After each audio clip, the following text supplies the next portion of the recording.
নমস্কার। আজ আপনারা দেখছেন থাই কাটিমন। এটা দ্বিতীয় চালানের আম।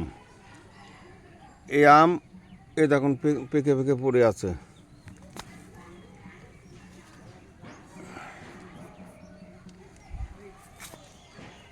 এ সমস্ত দ্বিতীয় চালানের আম।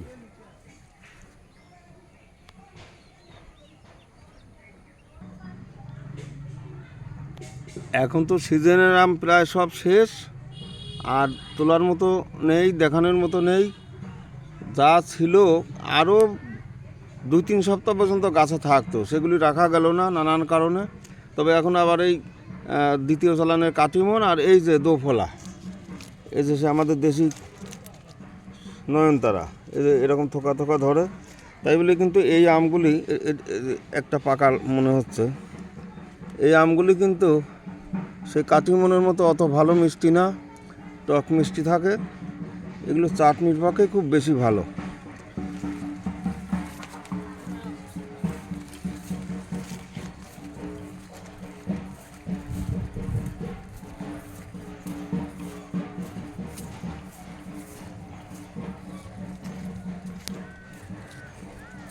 যারা সারা বছরই আম খেতে ভালোবাসেন, এই যে এইরকম কাটিমন লাগান, থাই কাটিমন। এ অল টাইম না হলেও আপনার 3 বার ধরবেই। এই দেখুন,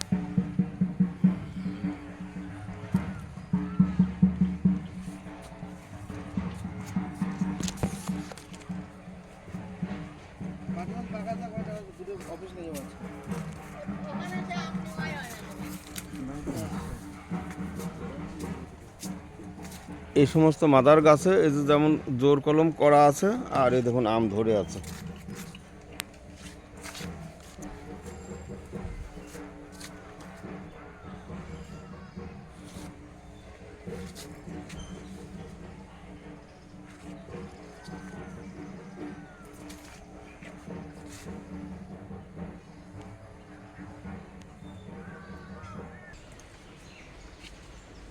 কাটিমন এখন গাছের থেকে শুধু পাকা আমই পড়ছে না, বা শুধু পাকা আমই তোলা যাচ্ছে এমনই না।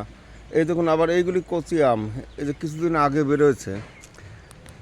তাহলে এটা কিন্তু সেই গাছ আর এই গাছ এক গাছ না।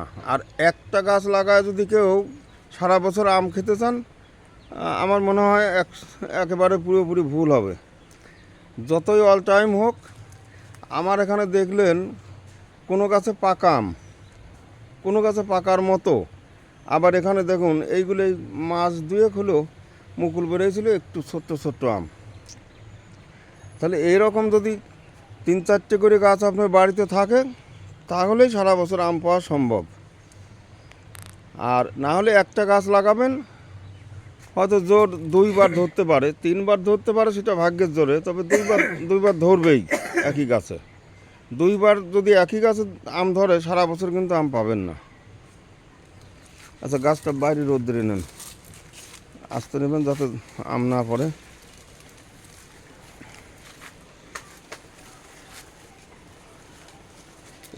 এখন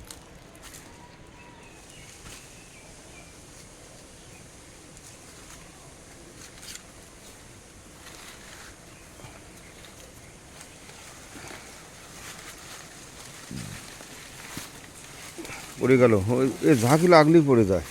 এই মোটা এত নরম।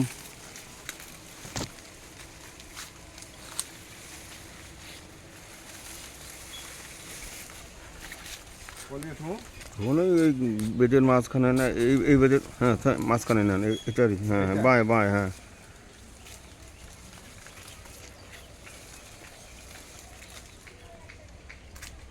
একটা লাঠি কারেন, সোজা করে তখন সোজা হয় নাই।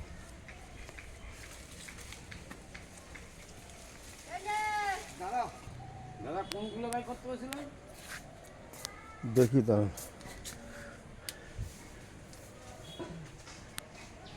অনেকেই এরকম বড় গাছ চাচ্ছেন, বড় গাছ, নানান ধরনের গাছ এই মুহূর্তে মা অন্নপূর্ণা নার্সারিতে নাই। বড় গাছ নিতে হলে একটু দেরি করবেন, না হলে এই ধরনের বড় গাছ দেওয়া সম্ভব হচ্ছে না। আর মাঝারি গাছ যারা খোঁজ করছেন, তারাও কম করে 1 মাস দেরি করতে হবে। মাঝারি গাছটাও এখন একেবারেই শর্ট।